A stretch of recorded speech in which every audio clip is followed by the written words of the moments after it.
serve in those capacities to help, as I say all the time, wake up every morning and move the needle. And if we can move the needle that day and help affect somebody's life and make our region better, it's the right thing to do. And it's never wrong to do the right thing.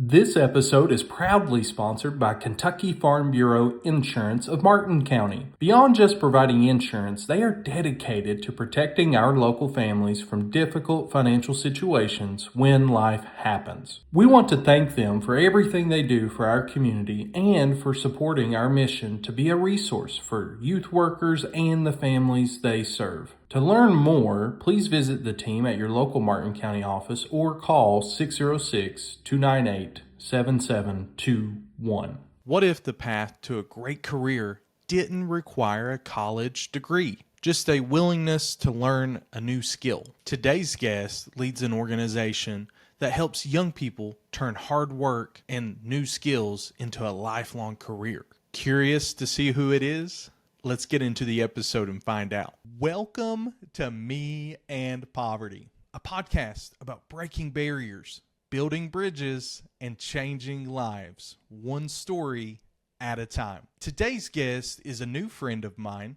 We actually met through mutual colleagues. We met over the lunch table, and we had briefly introduced ourselves previously, but really got to know each other more that day at lunch. And since meeting one another, got to bring a message to his church.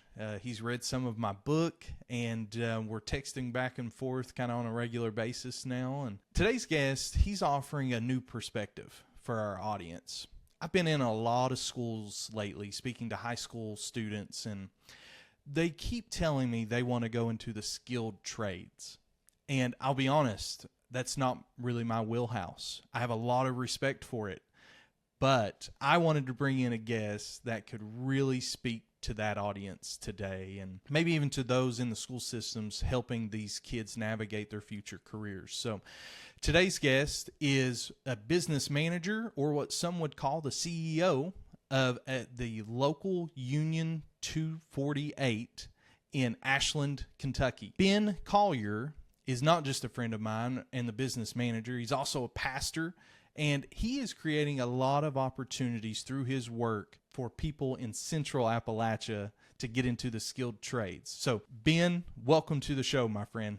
Welcome. Thankful for the opportunity to be on the podcast with you, Joseph, and just the opportunity to get to share our story and maybe create opportunities for others. Yeah, that's exactly what we're put on this earth to do, right? Is to be the hands and feet and to reach out and try to create opportunities. So, Ben, what would you say is your relationship to poverty? I mean, the name of the podcast is Me and Poverty.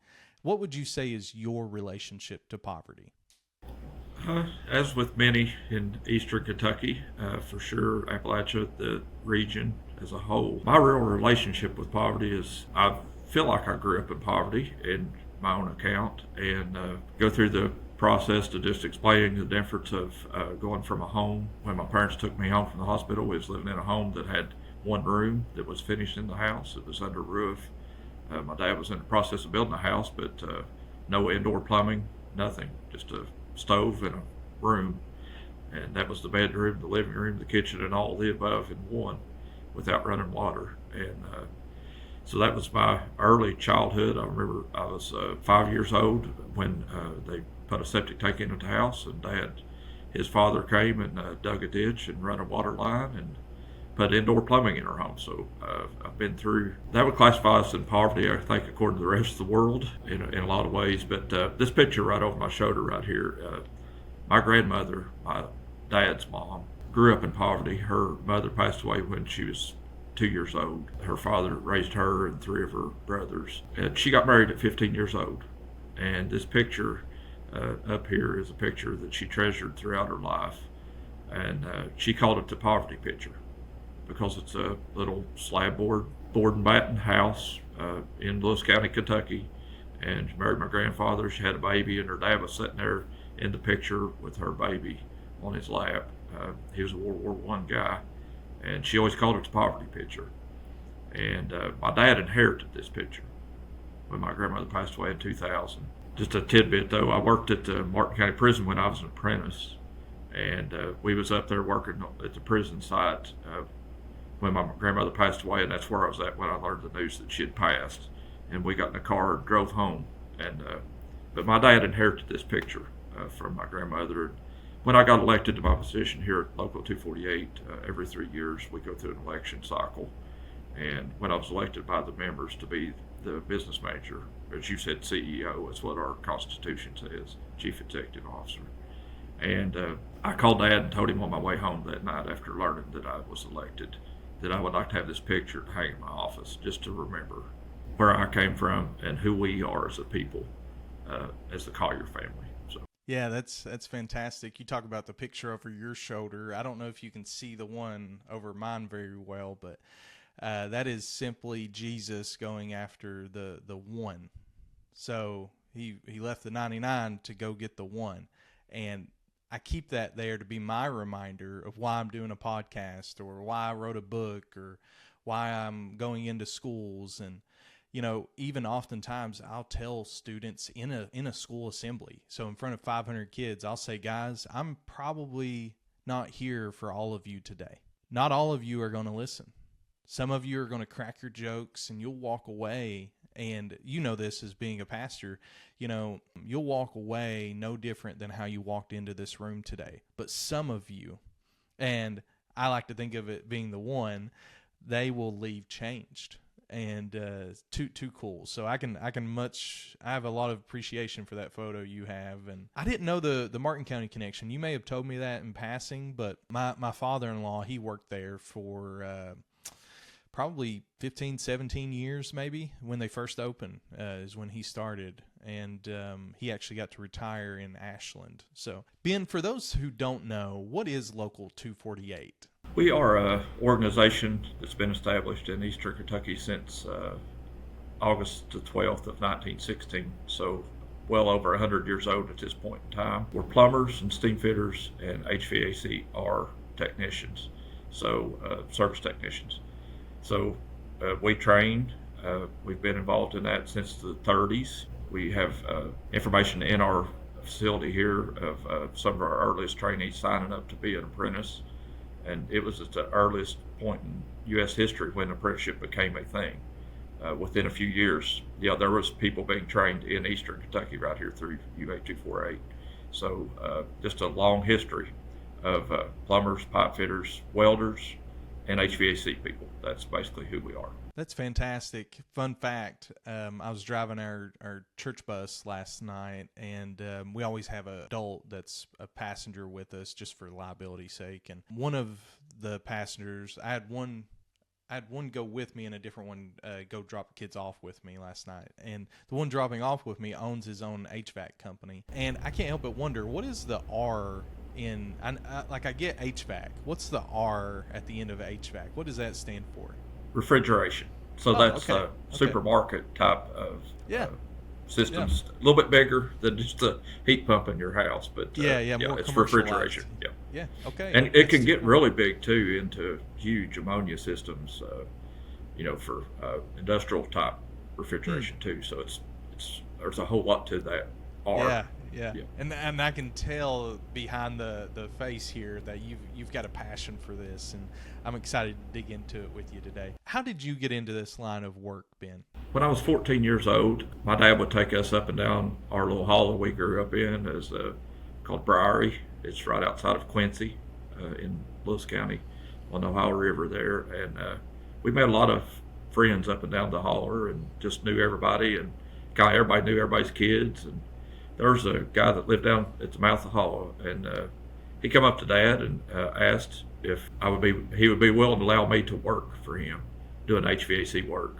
So I started installing heat pump systems in homes for that guy, and Acorn Heating Cooling was the name of the business. And he was a sheet metal worker by trade, so he was a union member through the sheet metal, but was installing systems throughout Lewis County. So my grandmother, that's in the poverty picture, grew up their whole life, lived their whole entire life without any kind of modern economy stuff involved in her home. And conveniences, I guess. And cool fact, while I was working through high school for that guy, my grandfather and grandmother hired our firm to put in a heat pump in their house. So I got to install the first air conditioning system in their home when they was in their 60s.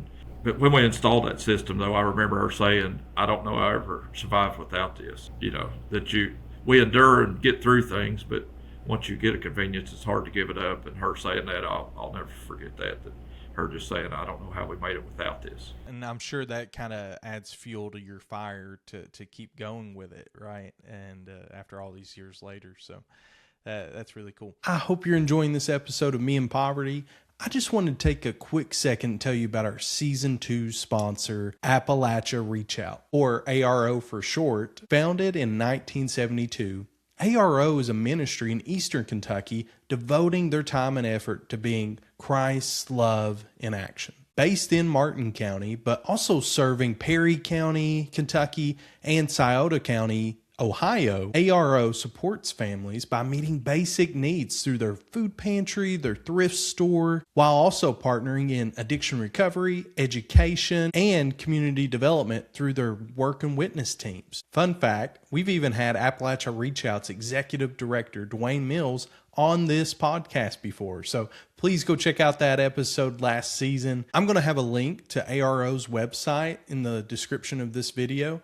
Guys, I'm sure they would love your support, whether that be financially or volunteering your time. With that being said, let's get back into the episode. So a lot of students I talk to today, they think that like a traditional 4-year college degree is really the only thing out there. And they're not even considering skilled trades that much. And some are, I'm thankful for that, but a lot still just can't wrap their heads around it. What do you wish those same students understood about the skilled trades?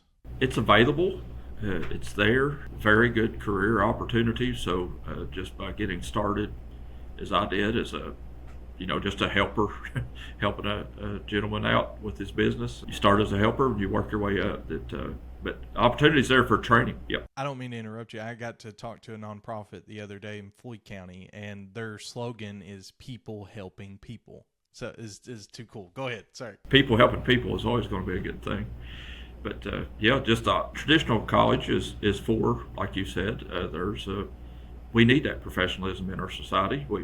If I need some advice, legal advice here at work, I need to call an attorney that's got a degree and been through the bar and has met those standards that's needed. And I believe in those. And there's a lot of things we need to have professional people in, and there's a place for that. So it's not either or, it's both and. So it takes all of us to create a world that's the one we want to live in and the one we want to create. So people in the skilled trades, it's a wonderful opportunity for young people to get into and make a good living career. And in the union here, we provide healthcare benefits for all of our members. And also you're building a pension throughout your entire career, no matter, some of our members will work for 30 contractors throughout their career, and all those compile into one fund. It's a defined benefit, which is better than a 401k or any of those other programs out there that a lot of people utilize. But that way you're defined how much benefit you're going to earn when you retire, and that's through the remainder of your life. So we had a guy pass recently, he's 101 years old, and his benefit was the same when he left at 65 that it was when he was 101. So a 401k won't do that. You'll run out of money. A defined benefit is stability through the union as a whole, that it's there for the collective good of all. Yeah, that's fantastic. And I think more of our young people, and not just our young people, but people maybe looking for a different career, I think more need to know that. And that's great. What do you think are some of the most valuable trades out there, Ben, that you're seeing for maybe someone that knows they're not going to go into a traditional 4-year degree, but they're not sure what trade they want to go into? What are some of the most valuable ones you're seeing out there? I'm going to be biased always on plumbing, pipe fitting, HVAC, of course. It's kind of a way of life for us, but inside the building trades, they can look up the National Building Trades. They can look at a website, just Google that, and it'll bring up some information. But there's basically 14 crafts, and these has been around for hundreds of years, just like the plumbers and steam fitters been around 100 years. Some of those crafts that's out there are carpenters, and inside the carpenter organization has millwrights and other disciplines underneath their umbrella, I call it. Then you can go into operating engineers, heavy equipment, to someone driving a fork truck inside a manufacturing facility. It's operating engineers. Teamsters, great organization, driving trucks, that discipline. Electricians is huge. The biggest demands in the next projection foreseeable future here is going to be like mechanical trades like what I do, HVAC, plumbing, welders, that kind of thing. But also electricians is big on that. Painters is another one that's a discipline in and of itself. That's a great need there for painters all across. I didn't expect you to say painters, but it makes complete sense. But sometimes theirs is not just painters either. It's they do blasting, so like sandblasting and like the vac trucks that go into the power plant down there, and it's basically a vacuum cleaner with a hose 6 inches big around that you're cleaning up debris in a side. That's painters union covers that. So sometimes you hear the word painter and think you're only with a paintbrush or a roller. There's a lot more to these things than that. And that's the beauty of each of these 14 trades is you can find a discipline. If you don't enjoy one aspect of it, go do something else, because the painters union covers, finishing.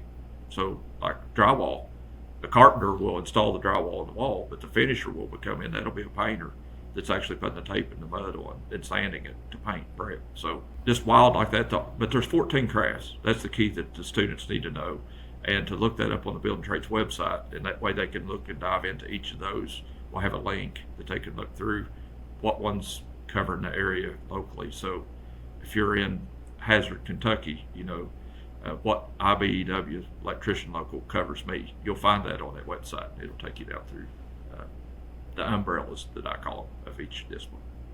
That's fantastic, and you're really educating me today. I'm kind of like a sponge, and I'm just soaking it all in. What would you say, Ben, has been a project over your career that you've maybe played a part in or saw, and you just said, wow, that's pretty cool? I started out in residential, so I kindly learned from age 14, like I said, and the time I graduated high school, I had become more confident and could do a lot of the work myself, and master and the journeyman would have to come out and do the startup, but I could get it installed completely done by myself. I knew what to do from begin to end. Then later, throughout the next few years of my adulthood, I've done different things with work as a diesel mechanic, done a couple other different jobs, but ended up back in construction. And that's what my dad did, construction. A lot of industrial sector stuff, so we worked at Mead Paper up in Chillicothe, Ohio. And, you learn on an industrial plant, and there's a lot of controls around you as far as culture, safety, and that kind of stuff that kind of keeps you safe because it's mandated, and OSHA requires it, which is a good thing. Pro OSHA all the way. People should be able to go home from work with all their limbs and go home and see their families at the end of the day. But probably one of my proudest jobs is when I was an apprentice. Like I worked at Martin County, I talked about as prison, and that's a heavy commercial type job. Ended up working for another contractor later in my apprenticeship at King's Daughters Medical Center. And it was one of the initial buildings when they really started growing. King's Daughters was really growing at this point, and they created the Parkview Complex, which is still there today by the park. It's where ICU, the cafeteria in the basement there at King's Daughters, if you've ever been to the cafeteria, that building was going up, and they let me go there as an apprentice. Local 248 sent me there to a contractor, and Simcoe, just a great organization, great company to work for, and got to work with a really skilled journeyman, and got into plumbing thing on a commercial job. So rewarding that you get to be involved in something that lasts a long time, and that building's still there today. And they say about construction workers all the time, sometimes the family members get sick of hearing when we drive by a place and you say, I built that, but I was a part of building that. But just the honor to know that Eastern Kentucky's a more healthy place because something I did as an apprentice, that there's commodes that work inside that facility. I actually run the water piping that's in the kitchen. So every time they're washing dishes or putting water in a pot to cook something, I was involved in the process when that all started. And it's just so rewarding to get to know that you get to make a difference here. Yeah, legacy has been a big term in my head lately that kind of God's put on my heart. And I think I would drive by there, and I would just, give my wife the side eye a little bit and be like, hey, I would do that. So I don't blame you, buddy, for feeling pride for it. That's really cool. If you could describe the union brother / sisterhood, the family atmosphere of it all, what would be one word you think that would summarize that kind of atmosphere around that brother / sisterhood?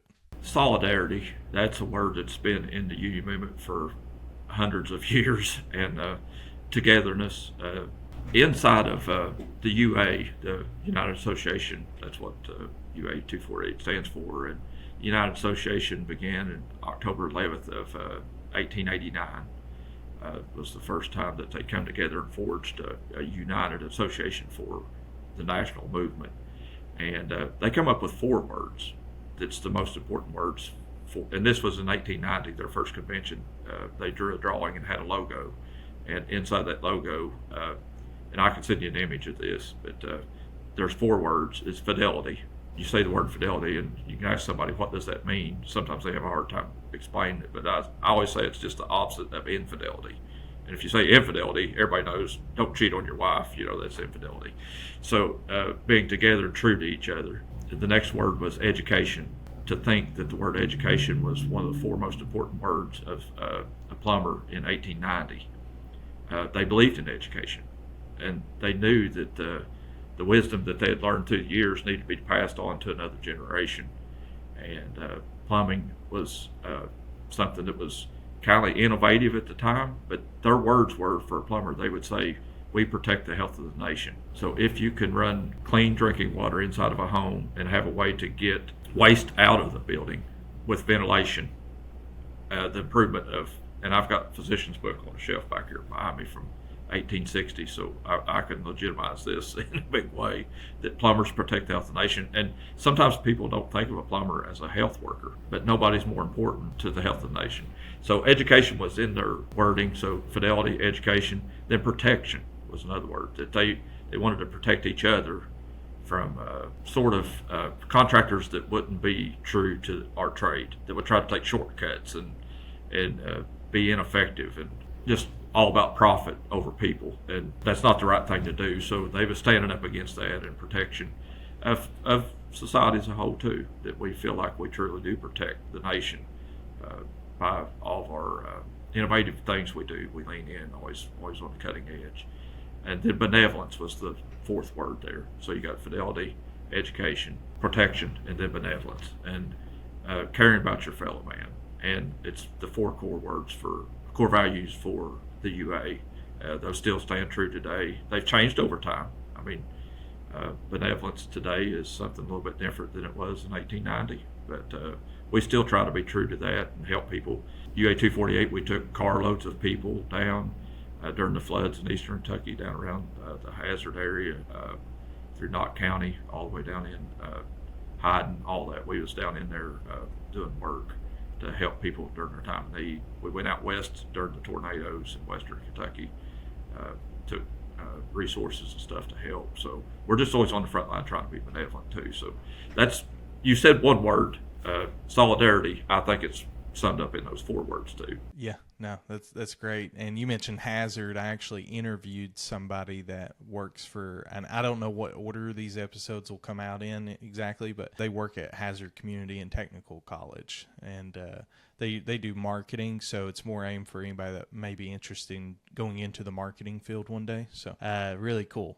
Dr. Landon, she's awesome. She is a wonderful leader and a great person. So this person is the director of marketing, works under Linda, of course. So yeah, let's dig into the nitty gritty stuff for a student, a potential student about to graduate or something like that. How does someone join Local 248, or maybe how do you get into an apprenticeship? It'll be different according to all those 14 different crafts that we talked about, but I can speak to ours specifically because I've been involved in it for a long time. In the apprenticeship process. So at Local 248, we've had apprenticeships around a long time, like I said, since the 30s. So used to, if you had an uncle that was a plumber and you was around the kitchen table with him, he would say, hey boy, you want to go to work? And you could say, yeah, I'd like to go to work. And you'd end up digging a ditch and running a water line, and that was how you got into the local. It was through word of mouth, and just the contractor would utilize you as a helper, and you'd start learning as you go and pick your way up through the trade. And I know some individuals like that that's still around. We got one of our members, 85 years old, I believe he is, and he comes in from time to time through the front door and tells stories about how he started. And he was in a trade school, though, back in the 50s, and he was taken to be a machinist, and decided he'd rather make some money than just go to school right now. And but he walked in a shop here in Ashland at Smith Brothers and asked the gentleman, well, it's the 101-year-old fellow that just passed away that I spoke about earlier. He walked in, and the guy was sitting across the desk, and he's like, hey, I'd like to have a job. And the guy said, well, I can use you. But he had told him to stay in school. And but he'd use him off times, off hours from the school. So that happened, and that's the way it went for a long time here. Then through the 70s, through the 80s, they took apprenticeship classes. The government was a little more involved then. They got some laws in place to say how and why and when you should run an apprenticeship and how to intake apprentices. So there's a lot of legal aspects to it that federal oversight that should be, that it should be unbiased. So I believe in all that everybody gets a fair shot and it's equal playing field for everybody. I come involved, I got an apprenticeship in the late 90s, graduated my apprenticeship in 2002. Shortly after, I started teaching welding for the apprenticeship. And then the next year, the training coordinator retired at Local 248 and or left to go start a business. He didn't retire, but left to go start a business. And I come in as training coordinator. And then the business manager here was friends with someone at the technical college. He was the dean of workforce at Ashland Community Technical College. So I got involved. I was a young, 20-some years old, and had a business manager with foresight and a future outlook. And he took me out and introduced me to the guy. We got in conversations, and we signed an MOU. I think it was 2004, to where that we started taking all of our apprentices from Ashland Community and Technical College. And it was a change, and change is not easy sometimes, but we wanted people to earn their way in and for it to be equal access to everybody. So that way it wasn't just about if you had an uncle or a dad or grandpa that was a member here. And we relish that stuff. We believe that you learn a lot from the dinner table that you sat at every night for 18 years. And if you come to work here, we're not having to teach unionism to you, you know it. But at the same time, the kid that has nobody involved here should have a path forward to get here too. So we started that program to go through the technical school, and that's the way to get in UA 248. And now we've expanded it. So Hazard welding program, you can go there. Big Sandy down there, you can go to that college. Southeast College down in Harlan, you can go to that school, take welding. Once you get a pipeline certificate with a 116 level math class, that is our direct entry requirement.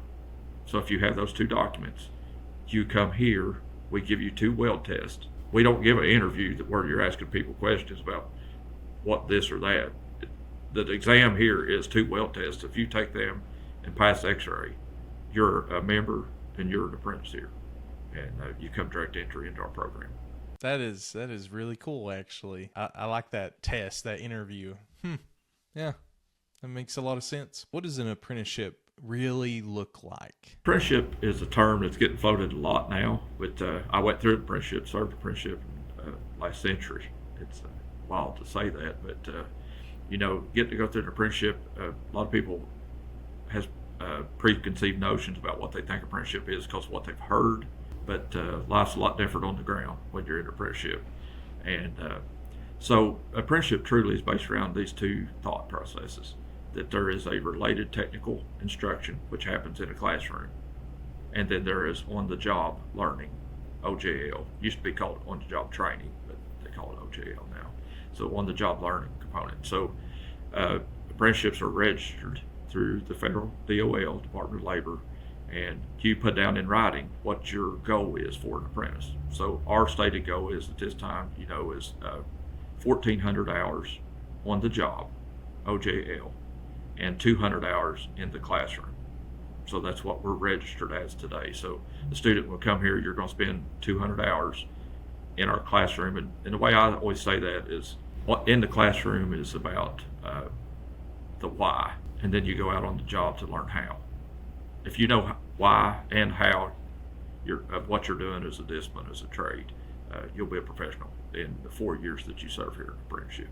Yeah, that makes a lot of sense, and I'm certainly on board for it. And I appreciate you opening not just my eyes to this concept today, but to those kids. Like, let's make it real to these young adults, right, that are about to graduate and they think that's what they want to go into. So, what advice would you have as far as what sort of attitude should an apprentice have? Like, going into it, are there any recommendations of maybe what what a poor attitude and what failure would look like versus what a good attitude should they have to be successful as an apprentice? Our organization, we judge you throughout your apprenticeship over 5 categories, and one of those categories is attitude.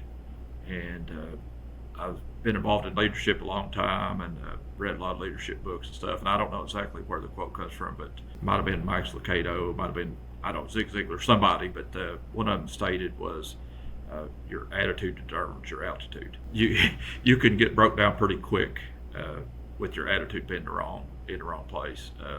So as an apprentice, you have to have a willing attitude. So more than anything, you need to be willing to learn. And nothing will get you in deeper water pretty fast than your attitude telling your journeyman, I'm not willing to listen to you because I know more than you. Your job is to come here and learn over a 4-year period to become a journeyman so that you can help the next apprentice. And you can learn from those that's been around a while. And that's the beautiful part about here at Local 248. We've got 600 members in Eastern Kentucky. So, you're talking about a lot of skill, years of service. And, even some of our retirees come in and teach during the apprenticeship program in the classroom. So you'll learn some of the why from a guy that's been around 30 years. He's having a lot of experience that can bring those things to the table and explain. Yeah, valuable asset to have, and we love utilizing that. And even in that, we do. They started out calling it soft skills training. We don't want to be soft as construction workers, but we did. We started doing soft skills training back when those words first coined had come about, and now they're calling it essential skills. We do that stuff. You need to know how to run your checkbook. You need to know how to be show up on time. All those things. So we go through all those essential skills here. I'm sure the colleges are giving them that too. The high schools, probably middle schools now too, are teaching towards those essential skills. But because you hear it once doesn't mean you have the ability to act it out. So we go through the process here, even in our apprenticeship program, to teach those essential skills. I do mentor programs in a lot of schools nowadays, and those soft skills, I teach those. I tell our students, hey, these soft skills that you may think aren't so important, I encourage you to think about them as your currency for your future, because they can make or break your future. I've had to learn a few hard lessons, right? And so, yeah, I do. I truly believe they are a currency, and they can earn you a lot or they can cost you a lot. So give me a funny or maybe a very memorable moment for you over your career that you think maybe a young guy should hear or a young girl should hear when they're thinking about getting into the trades.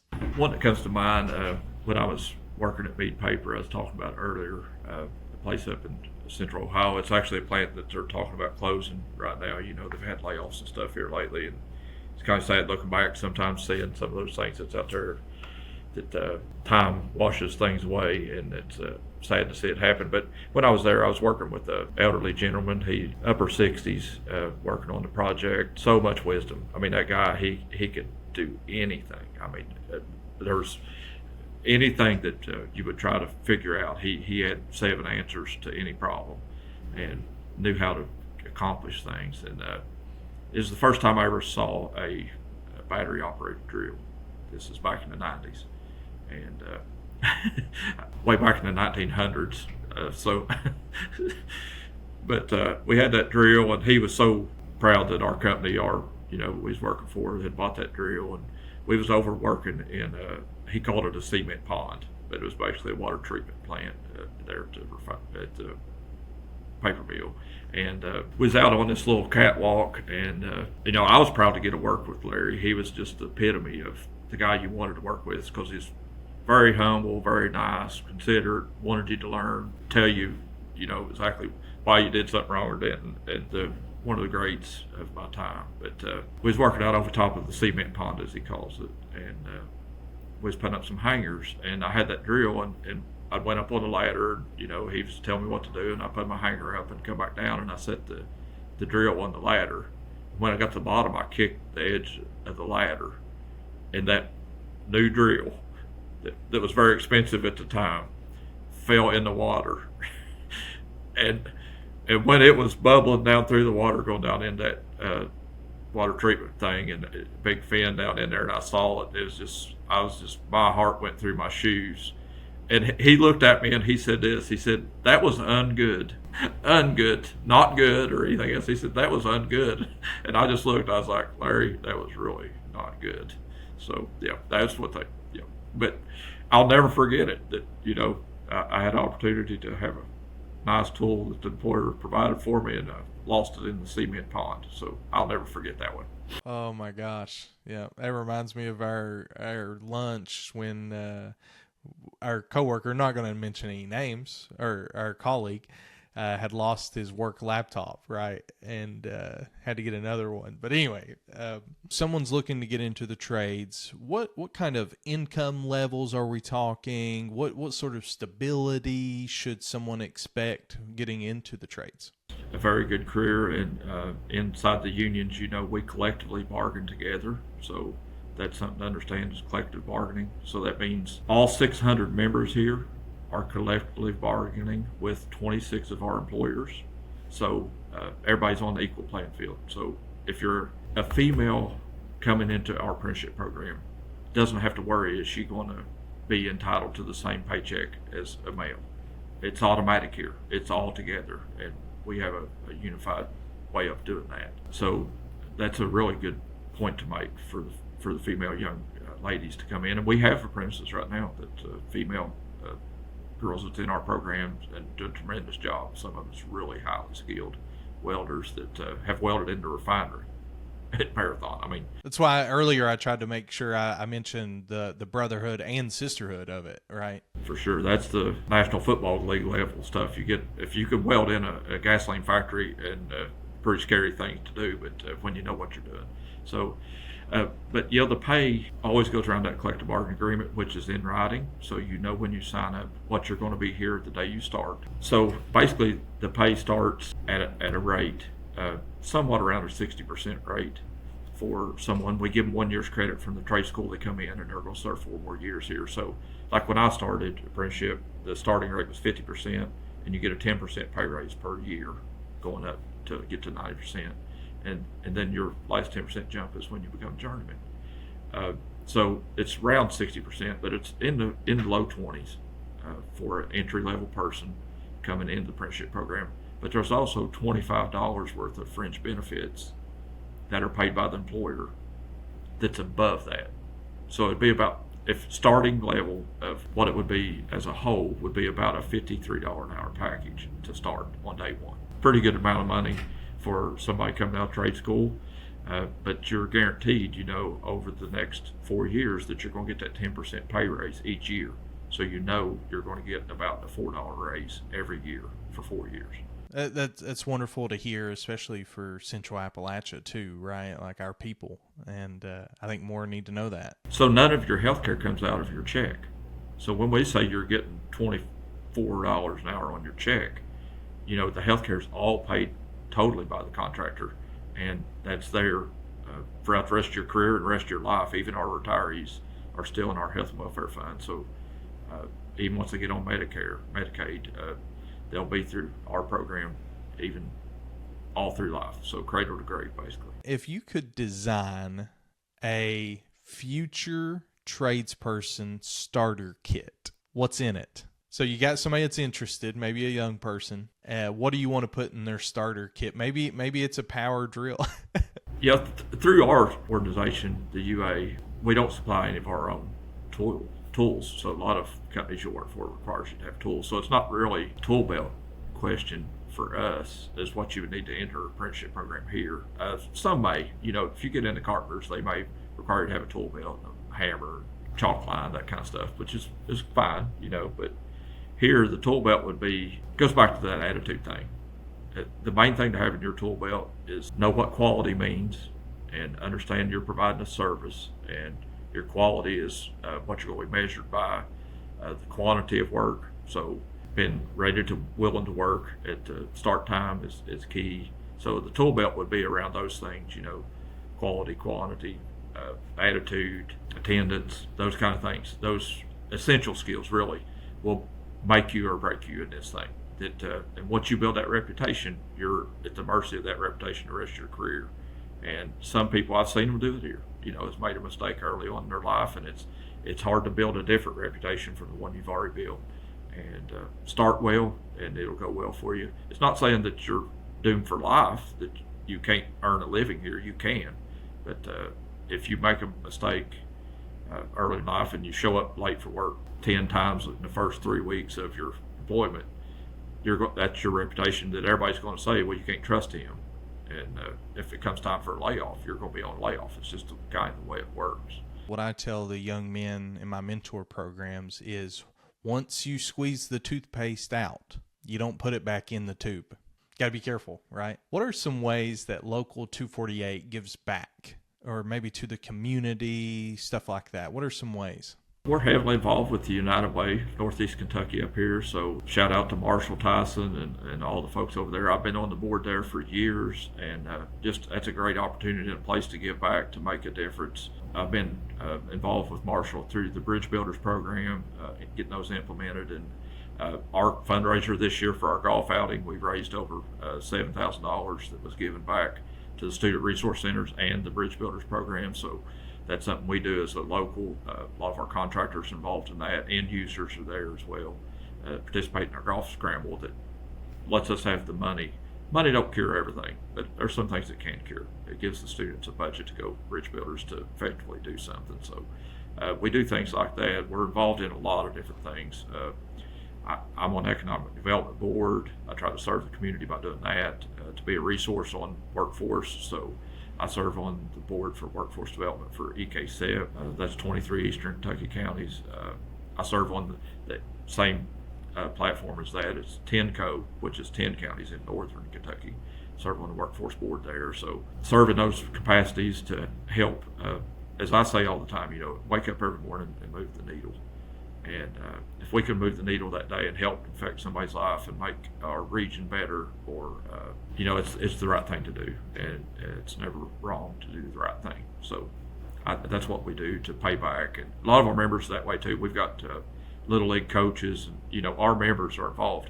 And if you earn a good livable wage like our members do, they can pay back into the community. They can support things, and they are there to help those programs that affect youth through that. And we've even got a young man that has coached a lot of different things, and just a great rising star in our organization, and just thankful for those people that pay back like that.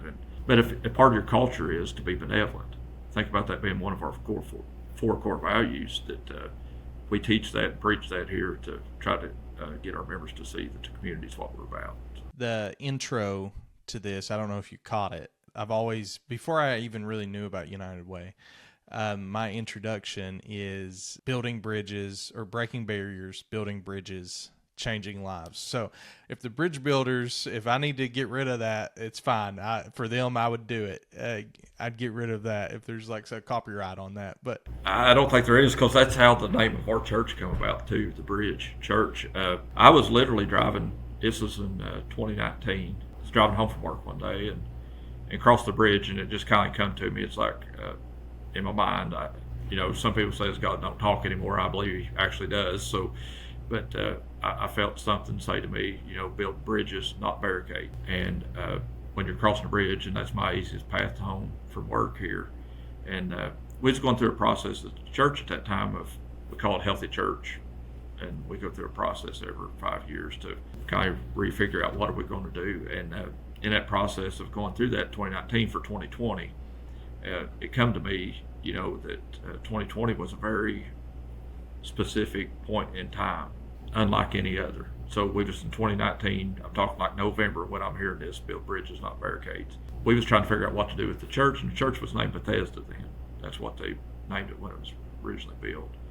And when we had our next leadership meeting, it was like, let's just relaunch everything. Forget the past and go towards the future. And I pressed towards the mark. So in 2 months' time, we developed a logo, reset everything to call it the Bridge, the name of the church now. And it was impressed to me in our first message in 2020 was the first Sunday talking about how 2020 was a pivotal point in the universe, literally.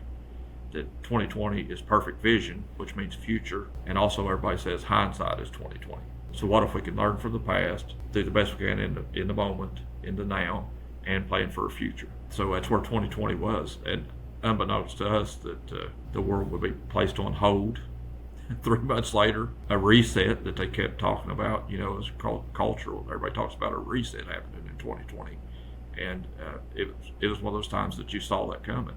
That 2020 is the time that things can go back and be placed there. But that's where the name Bridge came from, church. I'm sure you edited that out, just so you know that they don't have copyrights on the bridge, so we could all use it. Ben, when you think about the future of Eastern Kentucky, what gives you the most hope? The most hope for me when thinking about Eastern Kentucky and involved in a lot of different arenas in that is my hope for the future is based on the collaboration of those involved.